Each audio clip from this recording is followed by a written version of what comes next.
नमस्कार साथियों। आपने अपनी जिंदगी में महसूस किया होगा कि जब कभी कुछ आपने अतीत में कोई चीज चाही कि आपको यदि वो मिल जाए तो आप खुश हो जाएंगे, फिर आपकी कोई चाह नहीं रहेगी। लेकिन आपने पाया होगा कि जब वो चीज आपको मिल गई तब उसके कुछ समय बाद जो एक चार्म था, एक उसके प्रति जो खुशी थी, एक ललक थी, वो खत्म हो जाती है और आगे वापस एक कुछ नई चीज की चाह जाग जाती है। जैसे हमने कोई कार खरीदी कि 5-7 लाख की कार खरीद लेंगे तब खुश हो जाएंगे, टू व्हीलर चलाते चलाते बहुत समय हो गया, कार खरीदी, कुछ समय आनंद आया, कुछ सालों बाद लगा कि अब इस कार में भी वो आनंद नहीं आ रहा है, अब 12-15 लाख की कार खरीदनी है, तब खुश होंगे जाएंगे हम। और ये दौड़ जिंदगी में सबकी चलती रहती है। क्या आपने कभी जानने की कोशिश की है कि इसके पीछे क्या कारण हो सकता है? एक कहानी के माध्यम से दोस्तों अपना संदेश आप तक पहुंचाने का प्रयास करूंगा। उससे पूर्व आपसे निवेदन करूंगा कि यदि आपने इस YouTube चैनल रक्षित अमेटा टोटल सॉल्यूशन समाधान को यदि सब्सक्राइब नहीं किया है तो कुछ क्षण लगाकर इसे सब्सक्राइब कर लें, नोटिफिकेशन बेल आइकन को अवश्य दबा लें ताकि आने वाले नए वीडियो की जानकारी आपको मिलती रहे। और वीडियो पसंद आए तो अपने मिलने वालों को भी अवश्य शेयर कीजिएगा। दोस्तों, इस कहानी में एक जो फकीर है, संत फकीर है, वह किसी राज्य के जो राजा हैं उनसे मिलने के लिए उनके महल की तरफ जाते हैं। और महल के जो बगीचे हैं वहां पर जब वो संत फकीर जाते हैं राजा से मिलने की, तो संयोग की बात है कि सुबह का समय था, तो राजा सैर करने निकले थे, तो उस बगीचे के पास में ही जो संत खड़े थे उनको राजा मिल गए। तो राजा ने उन संत फकीर को देखा, उनके हाथ जो वेशभूषा थी उससे पहचान गए कि कोई संत फकीर है। पूछा कि क्या चाहिए, तो उनके हाथ में एक कटोरा था ऐसा। तो उन्होंने कहा कि कुछ नहीं राजा, बस एक छोटा सा कटोरा है, इसको जिस चीज से आप भरना चाहें भर दें, बस मेरे यही विनती है आपसे। तो राजा को लगा कि एक छोटा सा कटोरा लेके व्यक्ति आया है और मैं राजा, तो कोई छोटी मोटी चीज तो दूंगा नहीं। तो मन में अहंकार आया कि मैं इसे सोने चांदी और अशरफियों से और हीरे जवाहरात से भर देता हूं। तो संत फकीर ने कहा लेकिन आप एक बात ये याद रखिएगा, आपको भरना ही है, ये आपकी एक शर्त है, आप पीछे नहीं हट सकते हैं। जो भी चीज डालें उससे इसको आपको भरना पूरा है। तो राजा ने कहा ये क्या बड़ी बात है, छोटा सा कटोरा है, अभी भर देंगे। तो वजीर को कहा कि अपने खजाने से सोने के अशरफियां लाओ और इस फकीर के इस जो प्याला है, कटोरा है, इसको भर दीजिए।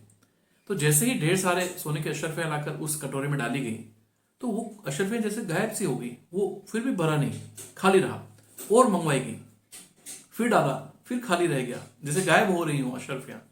राजा को चिंता होने लगी ये क्या बात है, लेकिन क्योंकि वचन दे चुके हैं अपनी बात से पीछे नहीं हट सकते, तो लगातार और खजाने से मंगाकर सामान उसमें डलवाते रहे, सोने चांदी हीरे जवाहरात ये सब डलवाते रहे उसमें।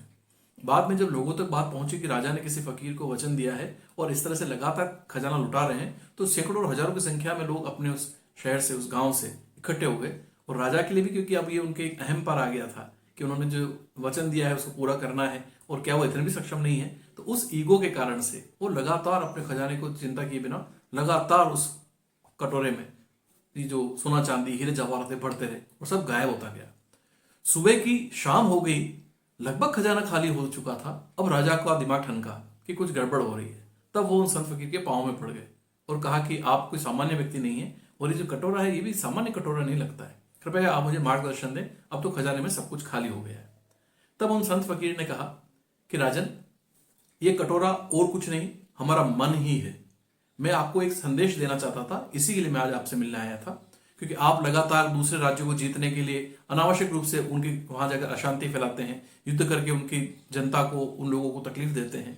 अपने खजाने में पैसा ज्यादा लाने के लिए उनको लूट लूट कर आप अपने खजाने को ला रहे थे, जबकि आपने कहीं न कहीं सालों पहले प्रण किया था कि हमारे राज्य में यदि खुशहाली है, शांति है, हमारा अच्छा खजाना है, तो मैं अनावश्यक रूप से कहीं पर युद्ध नहीं करूंगा, किसी और का नहीं छीनना चाहूंगा। लेकिन आप अपनी बात भूल गए। तो आपको वही संदेश याद दिलाने के लिए मैं आज आया था। तो ये कटोरा और कुछ नहीं, हमारा मन है। हमारा मन दोस्तों कभी भी नहीं बढ़ता है। आप आज जिस चीज की अपेक्षा करेंगे, कुछ समय बाद आप पाएंगे कि वो चीज आपको मिलेगी, लेकिन मन आपकी कड़ी वापस अगले कहीं और लगा देगा।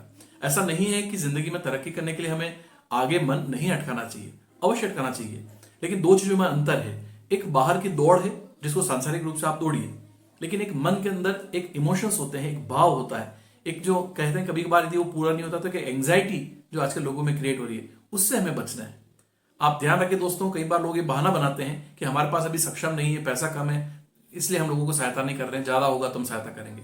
लेकिन आप सोचिए कि एक जो दीपक होता है छोटा सा, वो एक गरीब की झोपड़ी में भी उतनी ही रोशनी देता है जितना राजा के महल में। तो इसलिए इससे कहीं कोई फर्क नहीं पड़ता कि आपके सामर्थ्य क्या है, मूल बात है आपका मन होना चाहिए किसी की सहायता करने के लिए, किसी भी रूप में करें। तो दोस्तों, मन के इस भाव को पहचानें और जितना मेहनत कर सकते हैं करें, लेकिन जो कुछ मिलता है उसमें सुकून से रहें। ये एक खुशी का एक सीक्रेट है, इसे अपनाएं। उम्मीद है इस कहानी के माध्यम से आपको एक नई सीख मिली होगी। आगे फिर एक नई कहानी और नए संदेश के साथ आप तक उपस्थित होऊंगा। तब तक अपना ध्यान रखें। नमस्कार।